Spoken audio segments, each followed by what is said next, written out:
انا زيكم خلاص تعبت من وقفة المطبخ في اخر رمضان. تعالى اقول لكم على اكلتي المنقذة اللي بعملها في حلة واحدة وبسهولة جدا. معايا هنا صدور فراخ، سايبة الصدر كامل زي ما انتم شايفين وعاملة فيه فتحات بالشكل ده. تبلته برشة من الفلفل والملح والبابريكا المدخنة واي توابل للفراخ. هبدأ اشوحه من على الجنبين ياخد لون حلو وهطلعه على طول. وانا استخدمت كيلو من صدور الفراخ. بعد كده في نفس الطاسة بصلاية متوسطة هديها كده تقليبة لحد ما تغير لونها. بعد كده هضيف عليها كيس من لسان العصفور.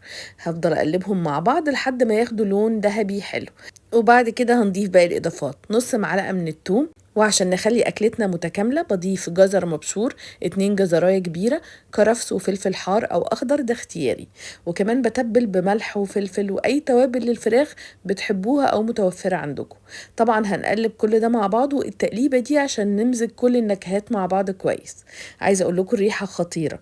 معلقة من صلصة الطماطم، ما ننساش رشة السكر. وخلاص كده هنضيف المية السخنة او المرقة المتوفر عندنا، هنغطي بيها لسان العصفور. واكيد هنرجع الفراخ تكمل سوا. بعد ما يخلص جزء من المية بتاعته هنغطي عليه وهنهدي النار ويسيبه يكمل سوا مع الفراخ. ورشة البقدونس على الوش، وكده اكلتنا جاهزة، لازم تجربوها هتحبوها.